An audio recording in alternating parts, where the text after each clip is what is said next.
the second that you sell one of those, the income stops. You're selling properties that are making real money. In fact, before you sell them, the income stops because you're clearing out the tenant that's in there paying you rent. You're taking on the debt, you're taking on the expenses, you're taking on the insurance, the taxes, and all while you're trying to invest money to get the house ready to sell. And then it's sitting on the market for a number of weeks. And the second that the property sells, you then have to buy the next property.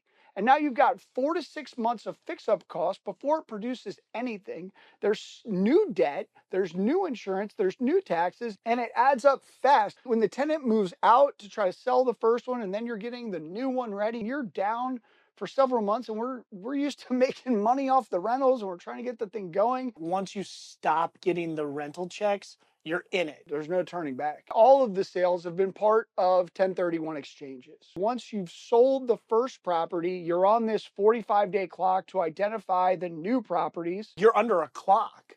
And so you really can't have any wasted movement. We had one property we really wanted. It went under contract. I thought we'd missed out on it completely. It took 3 buyers to sell our house. One backed out, another walked out on the home inspection. Months went by, income gone. We're holding the cost on all this thing, trying to line up the next deal at the same time. And that was a complete just train wreck. No matter how hard we pushed, we couldn't make the system move faster. That never happens. The system goes at its own pace.